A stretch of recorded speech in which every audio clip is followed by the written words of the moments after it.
அஸ்ஸலாமு அலைக்கும் வரஹ்மத்துல்லாஹி வபரகாத்துஹ்.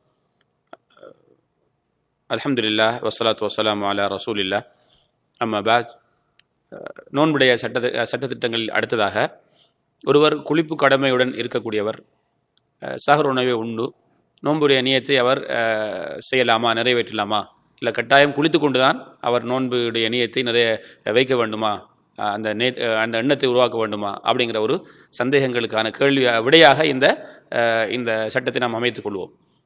உதாரணமாக, ஒரு பெண் மாதவிடாய் அல்லது பிரசவ தீட்டு குழந்தை பெற்ற காரணத்தினால பெருந்தொடக்குள்ள ஒரு பெண்ணாக இருந்திருக்கிறாங்க என்று வைத்துக் கொள்ளுங்கள். பிறகு அவங்க நைட்டில் அவங்களுக்கு அந்த காலம் முடிந்து அவங்க தூய்மையாகி விட்டார்கள், இன்னும் குளிக்கல, அல்லது சஹர் நேரத்தில் தான் அவங்களுக்கு கிளியராக போகுது என்று வைத்துக் கொள்ளுங்கள். இவங்க இன்னும் குளிக்கல, கட்டாயம் குளித்து கொண்டு சாப்பிட்டு குளித்ததுக்கு பிறகு தான் சாப்பிடணும், நியத்து வைக்கணும் அப்படிங்கிற ஒரு கட்டாயமா, அல்லது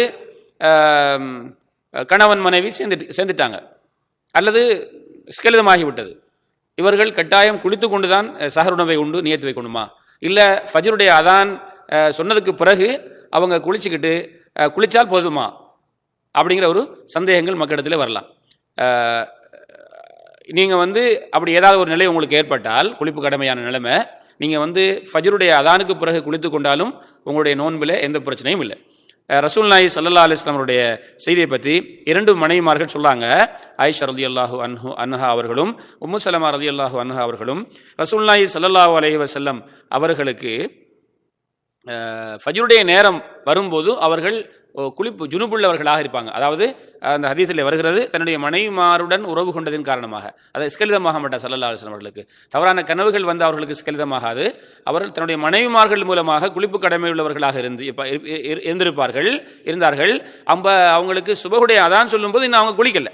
அவங்க ஸல்லல்லாஹு அலைஹி வஸல்லம் அவர்கள் அந்த சுபஹுடைய அதானுக்கு பிறகுதான் குளித்து கொண்டு நோன்பையும் முழுமைப்படுத்தினார்கள். இந்த ஹதீஸ் சஹீஹுல் புகாரியிலே, சஹீஹ் முஸ்லிமிலே பதியப்பட்டிருக்கிறது. ஆகவே இன்ஷா அல்லாஹ் இதில் யாருக்கும் சந்தேகம் இருந்தால் இதை கிளியர் பண்ணி கொள்ளுங்க.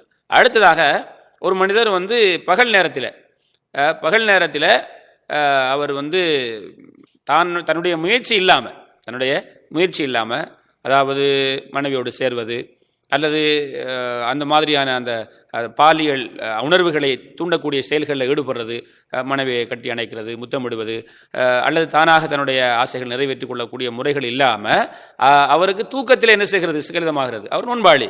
இப்போ அவருடைய நோன்புக்கு ஏதாவது பாதிப்பு இருக்குமா அப்படின்னா இதனாலேயும் அவருடைய நோன்புக்கு என்ன இல்லை, பாதிப்பு இல்லை.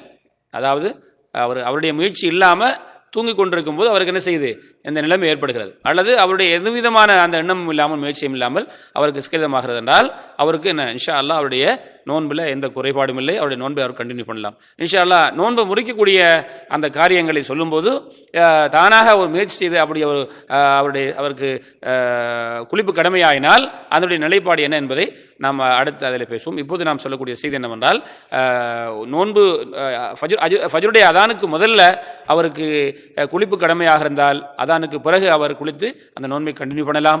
நோன்பு பிடித்துக் கொண்டிருக்கக்கூடிய நேரத்தில் அவருக்கு தன்னுடைய முயற்சிகள் இல்லாமல் தூக்கத்தினால அவருக்கு என்ன செய்கிறது, ஸ்கலிதமானாலும் அவருடைய நோன்பில் பாதிப்பில்லை. இன்ஷா அல்லாஹ் இந்த சட்டத்தை நாம் இன்ஷா அல்லாஹ் இந்த சட்டங்களோட தெரிந்து கொள்வோம். அதனால் எங்களுடைய சந்தேகங்களை நாம் நிவர்த்தி செய்து கொள்ளலாம். ஆஹிரு தஅவானா அல்ஹம்துலில்லாஹி ரப்பில் ஆலமீன். அஸ்ஸலாமு அலைக்கும் வரஹ்மத்துல்லாஹி வபரகாத்துஹு.